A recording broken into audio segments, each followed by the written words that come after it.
ચાલો નમસ્કાર વિદ્યાર્થી મિત્રો, ખૂબ સરસ મજાની આ સિરીઝ ચાલી રહી છે ગુજરાતીમાંથી અંગ્રેજી કરવાની, અને એકદમ જેટલા પણ જરૂરી હતા એટલા બધા જ ટોપિકનો આપણે ગુજરાતીમાંથી અંગ્રેજીમાં અપ ટુ ડેટ શીખતા ગયા છીએ. અને હવે આજે જે પ્રેક્ટિસ કરવાની છે તે ખરેખર આપણા માટે ખૂબ જ મહત્ત્વની અને ફ્રૂટફુલ એટલે કે સારી એવી ફળદાયી બનવાની છે. તો એ શું છે તો કે રોજિંદા જીવનમાં વપરાતા વાક્યો. આ રોજિંદા જીવનમાં વપરાતા વાક્ય જે છે તે આપણે દરરોજ કોમ્યુનિકેશનમાં વાપરીએ છીએ, અને તે પ્રકારના વાક્ય જે છે તેની આજે ચર્ચા કરવાની છે. તો આ જો વાક્ય તમને આવડી જશે તો આપણને બોલવામાં ખૂબ જ સરળ પડશે, અને જ્યાં જ્યાં તમને જરૂર પડશે ત્યાં આ વાક્યો ખૂબ જ ઉપયોગી થવાના છે. તો આજે પણ આપણે એવા જ વાક્યો લેવાના છીએ કે જે રોજિંદા જીવનની અંદર વપરાય છે, અને તે વાક્યો જે છે તેનું ગુજરાતીમાંથી અંગ્રેજીમાં આપણે ટ્રાન્સલેશન કરીશું. તો જો અને આજનું આ પગથિયું 18મું જે છે, 18મું પગથિયું આપણે ચડવા જઈ રહ્યા છીએ, ત્યાં ખાસ નોંધવાનું છે કે રોજિંદા વાતચીતમાં ઉપયોગી અંગ્રેજી વાક્યોનો પહેલો ભાગ જે છે એની ચર્ચા કરીશું. 2-3 ભાગની અંદર આને ડિવાઈડ કર્યા છે જેથી કરીને ખ્યાલ આવે કે ભાઈ કેવું વાક્ય જે છે તે ક્યારે વપરાય અને કઈ રીતે વપરાય છે. ચાલો, તો ગુજરાતીમાંથી અંગ્રેજીની આ સિરીઝની અંદર આજે 18મા દિવસે પ્રથમ ભાગની અંદર ચર્ચા કરવા જઈ રહ્યા છીએ. બરાબર? ચાલો, તો તૈયાર થઈ જાઓ અને એકદમ સરસ રીતે શીખીએ આપણે. જો જે પ્રથમ વાક્ય જે છે તેની અંદર ચર્ચા કરી છે કે તમે કેમ છો. આપણે જ્યારે પણ કોઈ વ્યક્તિની સાથે મુલાકાત કરીએ છીએ તો સ્વાભાવિક છે આપણે કહીએ હાલો તમને કેમ છે. તો આ પ્રકારની જ્યારે આપણે વાક્યની અથવા તો વાતચીતની શરૂઆત કરવી હોય ત્યારે જે બોલવામાં આવે છે તે આ વર્ડ છે. તો તે ક્યાં છે વર્ડ? તો કે તમે કેમ છો. એટલે એના માટે શું વપરાય છે તો કે હાવ આર યુ. જોજો મિત્રો, આ વાક્ય આપણે અવારનવાર બોલતા હોઈએ છીએ, હાવ આર યુ. તમને ખબર છે તો આનો અર્થ શું થાય તો કે તમે કેમ છો. સામેવાળી વ્યક્તિને જ્યારે આપણે શું પૂછવું હોય કે એનો હાવભાવ પૂછવો હોય, તેને હાલવાલ પૂછવો હોય તો ત્યારે આ વસ્તુ વપરાય છે.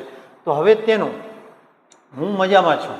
હવે જ્યારે આપણે કોઈ પ્રશ્ન પૂછીએ તો આપણે તેનો જવાબ આપવો પડે તરત જ.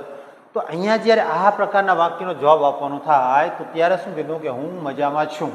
તો આપણે કહીએ આઈ નો. બરાબર?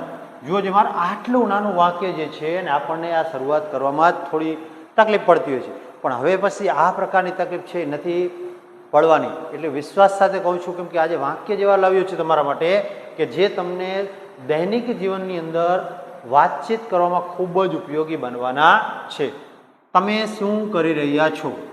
હવે આપણે પૂછીએ કે ભાઈ તમે કેમ છો, ત્યાર પછી કે ભાઈ મને સારું છે. તો હવે તમે શું કહેશો કે આ દિવસો દરમિયાન તમે શું કરી રહ્યા છો, શું કાર્ય કરો છો. તો તમે શું કરી રહ્યા છો તો આપણે શું કહેશું અહીંયા વોટ આર યુ ડુઈંગ. તમે શું કરી રહ્યા છો. બરાબર? ત્યાર પછી છે તો કે આ રીતે વેર આર યુ ગોઈંગ. એટલે કે તમે ક્યાં જઈ રહ્યા છો. બરાબર? પછી હું ઘરે જઈ રહ્યો છું. તો આપણે જવાબ પણ આપીએ છીએ કે હું ભાઈ ઘરે જાઉં છું. તો આપણે શું કહીશું કે I am going to home. I am going to home. કૃપા કરીને બેસવું. જ્યારે કોઈ આપણા ઘરે આવે અથવા તો કોઈ જગ્યાએ આપણે શું કરવું તેની આગતા સ્વાગતા કરવી હોય તો ત્યારે આ શબ્દ વપરાય છે. ક્યાં?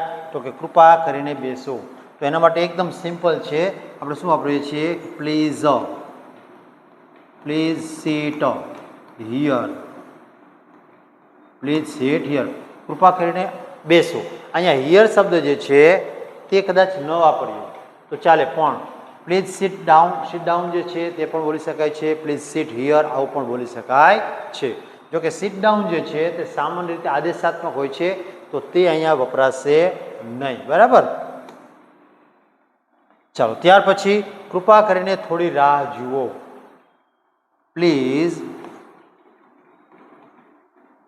વેઇટ. શું કહીશું? Please wait. Please wait for some time.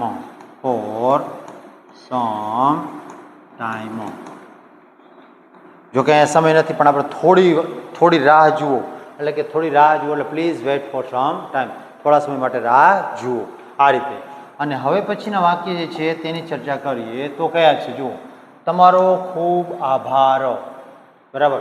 આભાર વ્યક્ત કરવો, કોઈ આપણા માટે સારા સારી બાબતની ચર્ચા કરી હોય, આપણને મદદરૂપ થયા હોય, તો ત્યારે જ્યારે આપણે વાક્ય વાપરીએ છીએ તો તે વાક્ય છે આ તમારો ખૂબ આભાર અથવા તો તમારો ખૂબ ખૂબ આભાર એવું પણ કહીએ છીએ.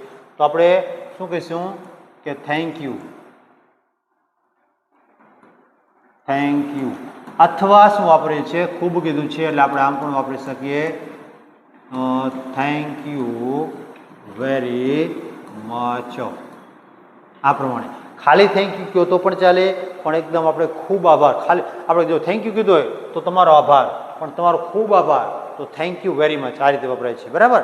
તો જુઓ જોઈએ કે આ વાક્યનો આપણે ક્યારે ક્યારે ઉપયોગ કરીએ છીએ અને કઈ રીતે તે વપરાય છે. તમારું સ્વાગત છે, તો તમારું સ્વાગત છે એવું કેવું હોય તો ત્યારે શું વપરાય તો કે યુ આર વેલકમ. બરાબર. જ્યારે કોઈને આવકારવા છે ત્યારે શું કહેશું યુ આર વેલકમ. બરાબર.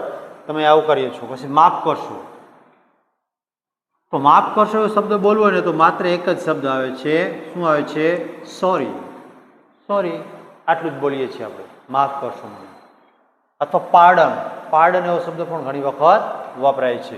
પછી માફ કરશો મને થોડું મોડું થાય છે, સોરી. શું કહેશું અહીંયા ફરી વખત સોરી આઈ એમ લેટ. બરાબર. સોરી આઈ એમ લેટ, માફ કરશો મારે મોડું થાય છે. તો આ રીતે આઈ એમ લેટ એટલે મને મોડું થાય છે. પછી શું તમે મારી મદદ કરી શકો છો, અહીંયા પ્રશ્નાર્થ પૂછ્યું છે. કોઈકની પાસે આપણે જ્યારે મદદ માંગવી હોય ત્યારે આ પ્રકારનું વાક્ય બોલાય છે. તો અહીંયા કીધું શું તમે મારી મદદ કરી શકો છો, એટલે કે આપણે શું વાપરીશું, શક્યતા દર્શાવી છે can. Can you help me, can you help me, આ પ્રમાણે. ચોક્કસ, ચોક્કસ એટલે શું કહીશું આપણે શ્યોર.